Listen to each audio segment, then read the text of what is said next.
Gusto mo mag-live na? Sige, go. Bakit ang lakas yung magbigay ng mixed signals, ha? Ikaw na, ano what if mo? What if hindi ako nang-sorry?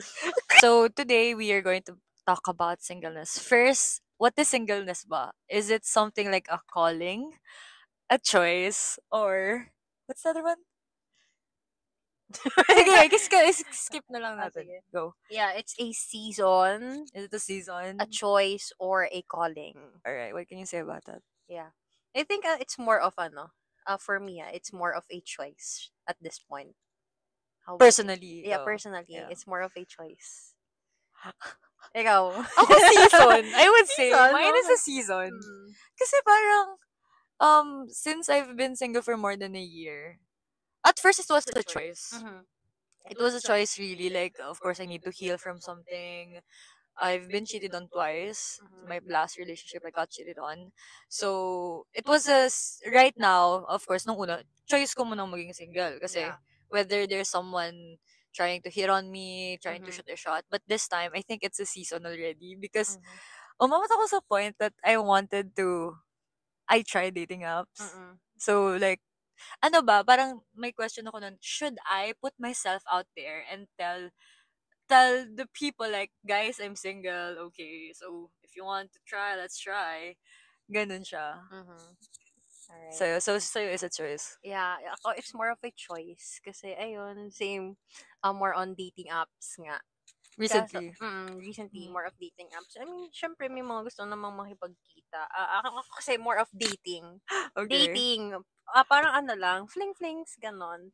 Singleness rin naman siya in a way, pero ayun, I'm not just into that. Kasi mas more on dating with a purpose. Oh, Date to marry. not really date to marry, but dating Yet. with a purpose. Na Okay. parang, you should date me, we should date na dapat may patutunguhan. Hindi mag-waste ng time. Yeah, ganon. So, it's more of a choice for me kasi, ayun, mapili. Ganda! Hindi mapili. Like, I'm very intentional of the guys na, Yeah, you're right. I choose to be with. Like, hindi naman sa like, meron din naman, kahit pa paano, mga nag-aabang. Meron din naman kahit pa paano, mga nandyan, nagpaparamdam. Pero, ayun, it's really a choice for me. Right now. Yes. I mean, like, choice kung sino yung pakikisamahan mo, right? Yeah. Yeah, okay. Well, yeah. Okay. And, once kasi na mag-isa ka, dito nangyayari yung mga questions eh. Dito nangyayari na you need to confront them. Like, the universe is telling you, confront this emotion, confront this thought. You need to deal with it. Hindi mo siya pwedeng takasan. And it's gonna measure you. It's gonna challenge your growth. So, yeah. Ako naman, I think it's more of like a proof. That it's like being strong enough to wait for someone na you really deserve or deserving of your kasi ikaw alam mo kung anong nabibring mo sa table eh. So yung someone deserving of that as well. Okay, let's talk about the external factors or how people perceive. Pag sinabi nilang ako 2 years na ako single. Ikaw kasi like let's face it, like, oh my gosh, 7 years, diba? 6 years. 6 years. Actually 7 years nga. Oo, 7 years. Years. Okay. So, how do you deal with it? With that thought? Ako sinasabi ko nga palagi, like, di man ako swerte in terms of romantic relationships, but really with girlfriends. With platonic friendship, with platonic relationships, with girl friendships, I'm very full of that. So kumbaga, wala man akong romantic interest, wala man masyadong romantic relationships, pero nafe-feel yung void ng girlfriends ko. Like yung Pero hindi kita makikiss. Ayun. Yun nga, parang it's finding something na nag-feel ng void na yun. I mean, may mga times sila naman talagang gugustuhin mo magka-jowa, lalo na pagdating ng 10 o'clock. 10 Kasi o'clock. ako parang mayat-maya. Hindi, pagdating ng 10 o'clock, parang you feel lonely, ganyan. Sana, oh my gosh, sana meron kang pinagbibentan, pinaggarantan, ganun. Pero wala, there are friends really na willing ganun din, like same what you do with with the boyfriends, ganyan. Shout out to you know who you are, guys. No, they don't. Joke. So, no, they don't know who they are. Chantel, Denise, Ella, and Dio. So, ikaw, how about you?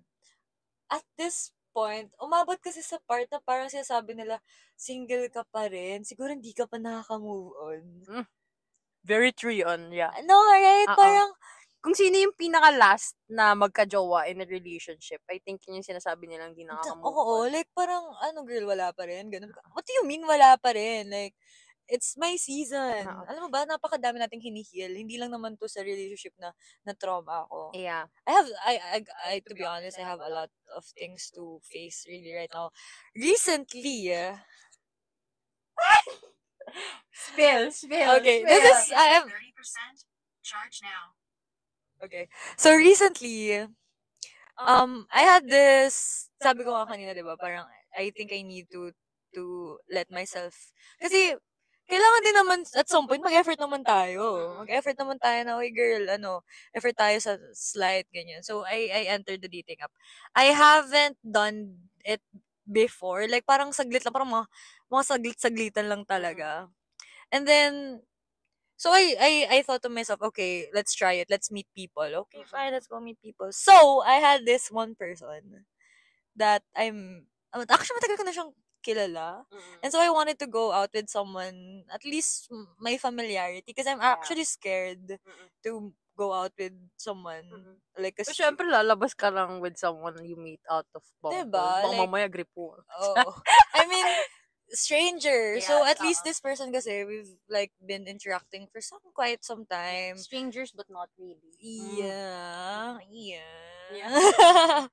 So yeah, I got to meet him, and then to make the long story short, I personally had a great time. We really had a great time, and for the longest time that I've been with myself, like alone and dealing with my own shit, be able to be with someone who technically takes care of you is something. It's something that I'm longing. Really. Like, it's something that I'm longing. Gets kita. Diba? Parang yung simple, as in, I'll be honest, like, yung simple pagbukas mo na ng pinto ko, kikiligin na ako. Girl, legit. And, don't get me wrong, I rejected a lot of guys. And then, when I decided, okay, I think I'm ready for it, and then this one guy entered in my life, gave it a chance, gave it a shot, I blew it up. Why? Self-sabotage.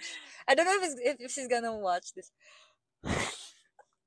But I hope I was clear about it, though. I kind of like, where did we go wrong? I know it started out alright. Girl, come on.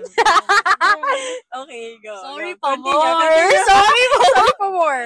Okay, go, continue. So, ayun, parang I kind of like blew it up. A thing like sabotaging it when things are getting great.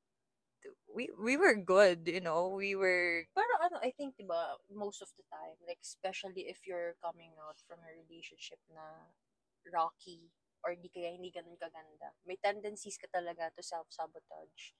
Especially pag feeling mo, parang sunod-sunod na yung mga gandang nangyayari. Yeah, right? Tinadoubt mo siya. Oh my gosh. Is this true? Yeah. You wanted to protect yourself from something. Yeah, anyway, so that's what happened. So I don't know if you're watching this, but if you are, I didn't mean to blow it up. Shout out! Sister, sauna ka dyan? I kind of like blew it up. I didn't mean to. I wanted, I enjoyed it. It was great. You were a great person. Message mo na siya ulit. Ano?